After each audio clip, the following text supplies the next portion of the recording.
Tariffs against Canada will put your jobs at risk, potentially shutting down American auto assembly plants and other manufacturing facilities. They will raise costs for you, including food at the grocery store, gas at the pump. Mexico's President Claudia Sheinbaum said she's ordered her economy minister to bring in tariff and non-tariff measures to defend her country's interests without giving details. The Chinese government denounced Trump's trade action, but left the door open for talks with Washington that could avoid a deepening conflict. China's Finance and Commerce ministries said Beijing will challenge the tariffs at the World Trade Organization, which is a symbolic gesture that poses no immediate cost or threat to Washington. They also said China will take countermeasures to the levies. Trump's tariffs will take effect on Tuesday to address what he called a national emergency of fentanyl and illegal immigration pouring into the U.S. In China's sharpest pushback on Sunday, its foreign ministry said the country has carried out extensive anti-narcotics cooperation with Washington, saying, quote, "Fentanyl is America's problem." Welcome in, everybody, to another deep dive with us. Today, we're wading into the choppy waters of the current trade war. We've got news reports, expert analysis, and we'll even get a former Mexican ambassador's take on what's happening between the U.S., Canada, Mexico, and China. Yeah, it's pretty unusual to see the U.S. playing this kind of high-stakes economic game with so many major players all at the same time. We're talking tariffs targeting Canada, Mexico, and China. Right. Simultaneously, that's not a common strategy at all. Yeah, so let's break down these tariffs for our listeners. We're looking at 25% on a whole range of Canadian and Mexican goods, and then another 10% slapped onto Chinese imports. Yeah. What's the logic here? Well, the Trump administration is saying it's about illegal immigration and fentanyl flow. Okay. But, the data showing both of those are already pretty low. So it does make you wonder if there are some other motivations, maybe some political maneuvering. Right. Maybe it's tied to renegotiating trade deals like the USMCA, or maybe it's about appealing to a certain political base. It's a fascinating point.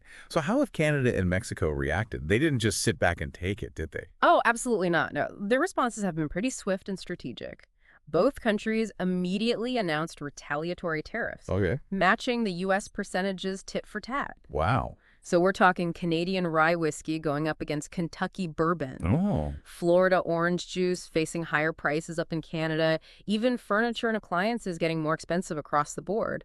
It's a much more forceful response than we've seen to trade disagreements in the past.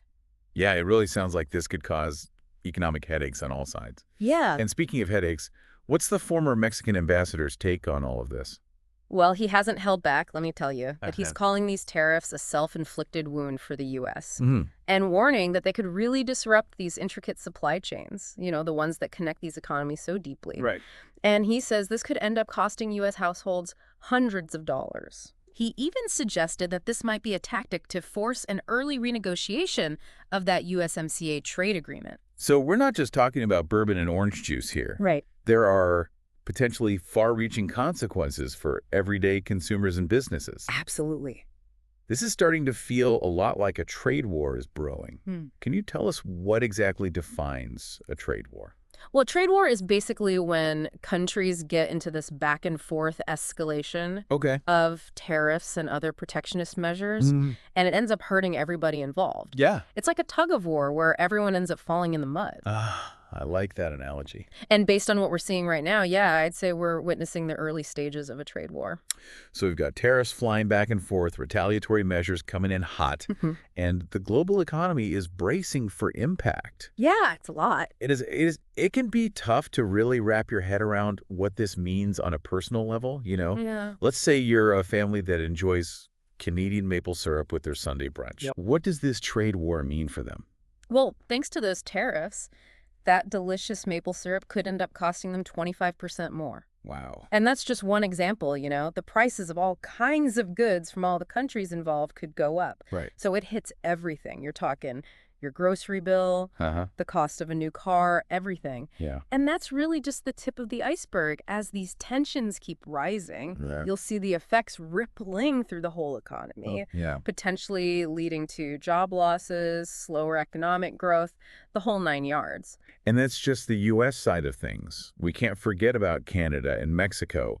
What are their citizens facing? They're dealing with similar challenges, like Canadian steel and aluminum workers. They're worried about losing their jobs. Yeah. Because U.S. tariffs are making their products less competitive.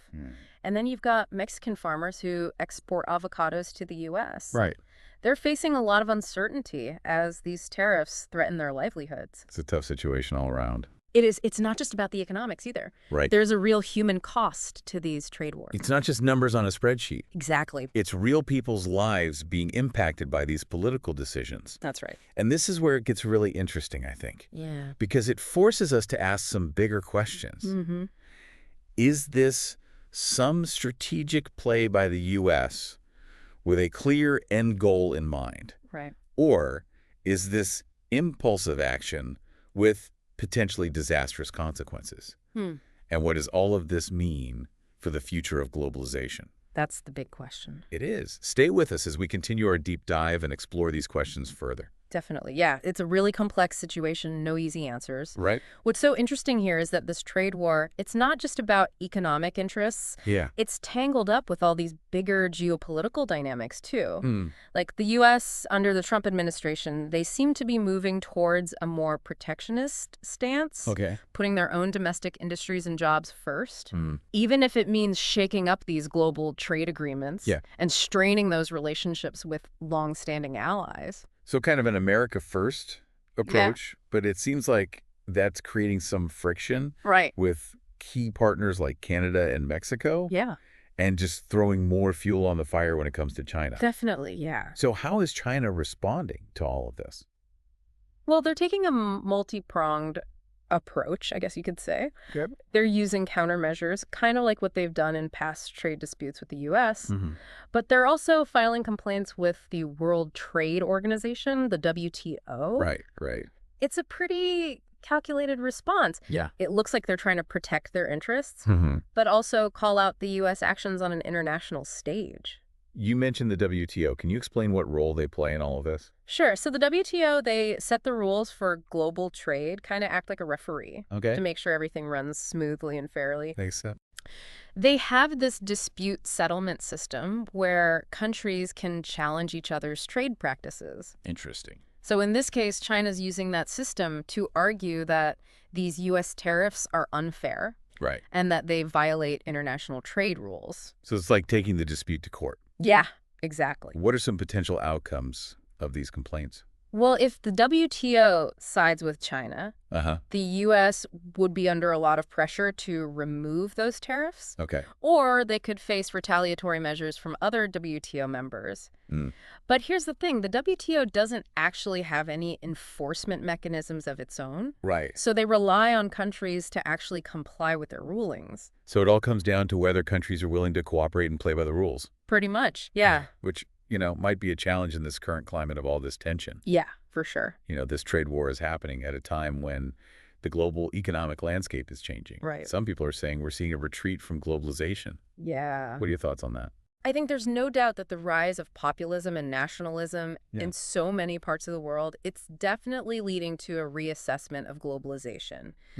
There's this feeling that it's created winners and losers. And that some countries and communities have really borne the brunt of the negative consequences. And those feelings are fueling this backlash. Absolutely. Against trade agreements and multilateral institutions like the WTO. Exactly. So what are the potential long-term consequences if we see this shift away from globalization? Well, if these trends continue, we could be looking at a more fragmented and unstable global economy. Countries might start turning inward, prioritizing their own interests over cooperation and shared prosperity. And that could lead to a decline in international trade, slower economic growth, increased geopolitical tensions, the whole 9 yards.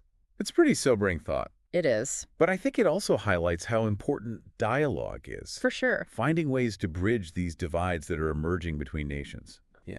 Absolutely. So what role can organizations like the WTO play in fostering cooperation in this really challenging environment? Well, the WTO, even with its limitations, it's still a crucial platform for dialogue and dispute resolution. It gives countries this framework to negotiate trade agreements, address grievances, and work towards a more stable and predictable trading system.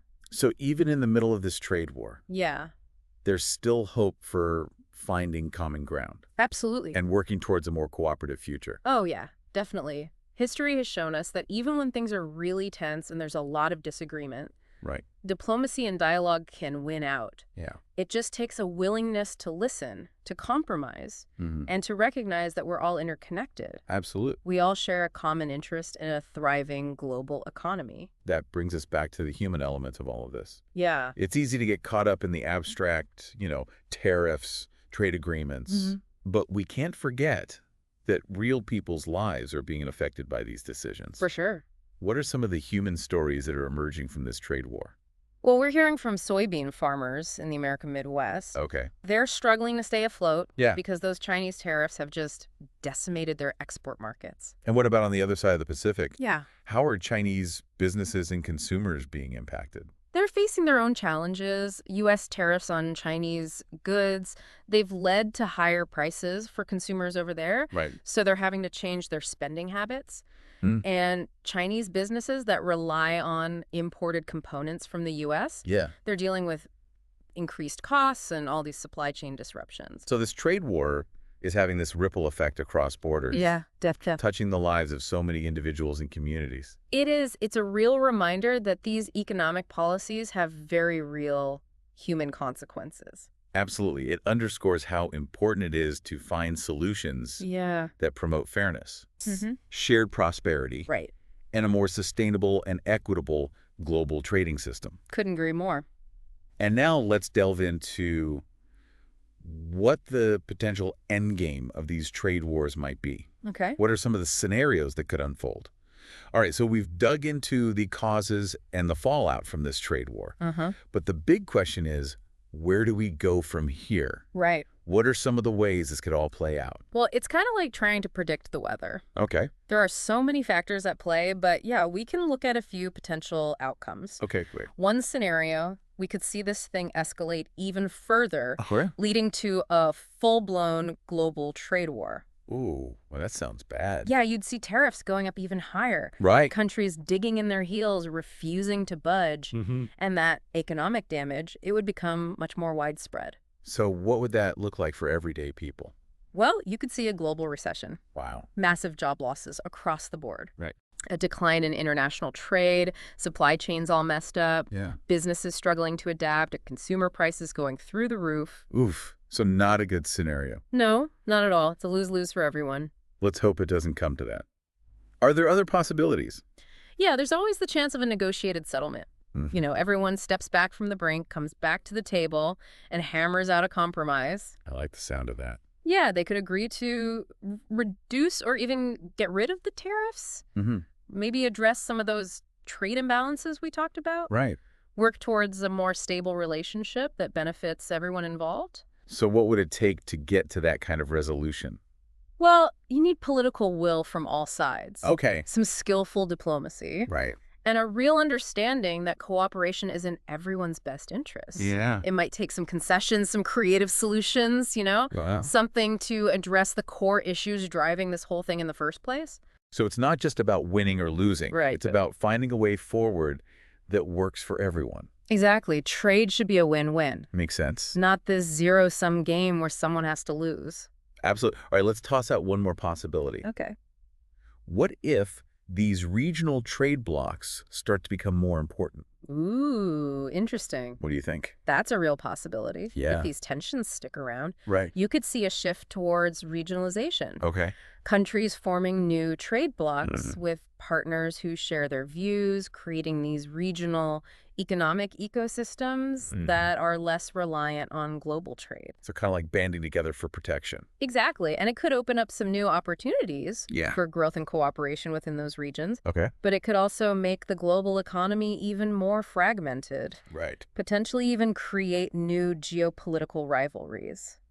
It's a reminder that this trade war isn't happening in a vacuum. Yeah, good point. It's all part of this bigger picture of shifting global dynamics. Definitely. And it could really reshape how we think about international trade and cooperation going forward. Oh, absolutely. And for anyone trying to make sense of it all, it just shows how important critical thinking is. Right. You got to be aware of the biases and the information you're getting. Yeah. Seek out different viewpoints and think for yourself. That's a great takeaway for our listeners. Yeah. This deep dive hasn't just been about tariffs and trade agreements. Mm-hmm. It's really been about how to approach any complex issue with a critical and informed mindset.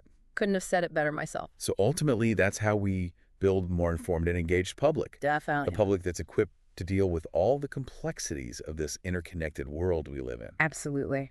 Well, on that note, we're going to wrap up our deep dives into the wild world of trade wars. It's been a wild ride. It has. We've covered the causes, the consequences, and all the potential scenarios for how this might all shake out. It's a lot to think about. It is. Thanks for joining us on this journey, everyone. Thanks for having me. Remember, stay informed, stay engaged, and keep asking those tough questions. Couldn't agree more. We'll see you next time.